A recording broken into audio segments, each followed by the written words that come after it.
मुझे मौत से कोई डर नहीं लगता, लेकिन मुझे मरने की भी कोई जल्दी नहीं है, क्योंकि मरने से पहले जिंदगी में बहुत कुछ करना बाकी है। ऐसा कहना है महान और अद्भुत वैज्ञानिक स्टीफन हॉकिंग का, जिसके शरीर का कोई भी अंग काम नहीं करता। वो चल नहीं सकते, वो बोल नहीं सकते, वो कुछ कर नहीं सकते, लेकिन फिर भी जीना चाहते हैं। स्टीफन का कहना है कि मृत्यु तो निश्चित है, लेकिन जन्म और मृत्यु के बीच कैसे जीना चाहते हैं वह हम पर निर्भर करता है। चाहे जिंदगी जितनी भी कठिन हो, आप हमेशा कुछ न कुछ कर सकते हैं और सफल हो सकते हैं। स्टीफन का जन्म 8 जनवरी 1942 में इंग्लैंड के ऑक्सफोर्ड शहर में हुआ था। जब स्टीफन हॉकिंग का जन्म हुआ, उस समय दूसरा विश्व युद्ध चल रहा था। स्टीफन हॉकिंग के माता पिता लंदन के हाईगेट सिटी में रहते थे, जहां पर अक्सर बमबारी हुआ करती थी, जिसकी वजह से वह अपने पुत्र के जन्म के लिए ऑक्सफोर्ड चले आए, जहां पर सुरक्षित रूप से स्टीफन हॉकिंग का जन्म हो सका।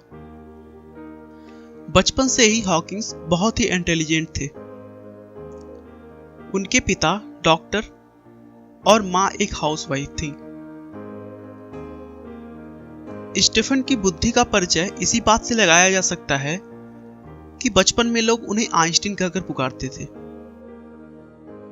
उन्हें गणित में बहुत दिलचस्पी थी, यहां तक कि उन्होंने पुराने इलेक्ट्रॉनिक्स उपकरणों से कंप्यूटर बना दिया था।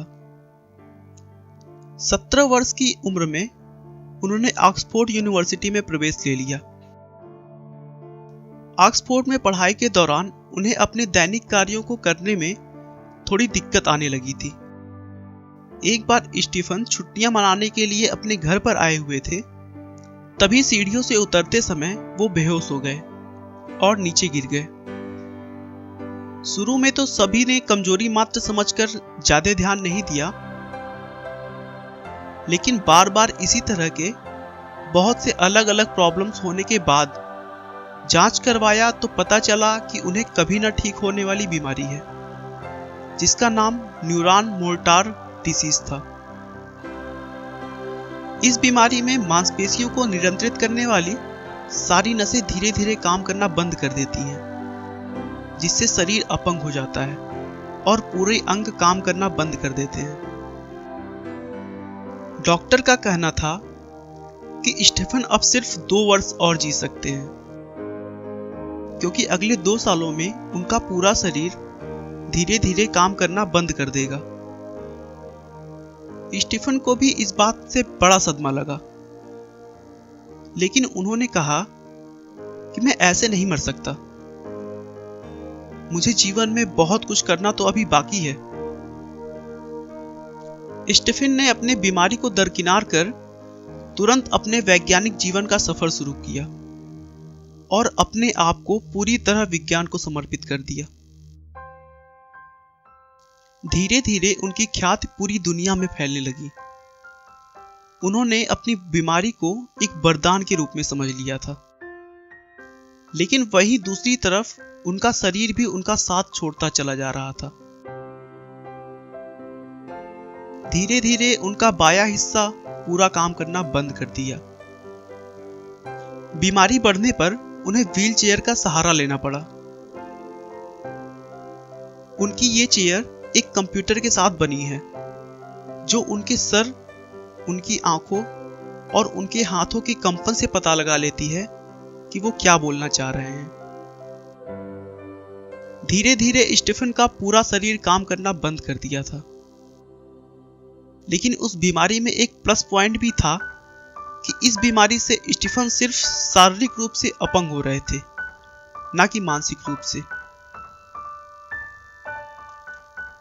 उसके बाद लोग यूं ही देखते चले गए और हॉकिंग्स मौत को मात पे मात दे रहे थे। उन्होंने ब्लैक होल का कॉन्सेप्ट और हॉकिंग रेडिएशन का महान विचार दुनिया को दिया। उन्होंने अपने विचारों को और सरल भाषा में समझाने के लिए एक किताब लिखी, a brief history of time, जिसने दुनिया भर के विज्ञान जगत में तहलका मचा दिया। दोस्तों, स्टीफन हॉकिंग्स एक ऐसा नाम है जिन्होंने शारीरिक रूप से विकलांग होने के बावजूद अपने आत्मविश्वास के बल पर विश्व का सबसे अनूठा वैज्ञानिक बनकर दिखाया है, जो विश्व में न केवल अद्भुत लोगों बल्कि सामान्य लोगों के लिए प्रेरणा बने हैं।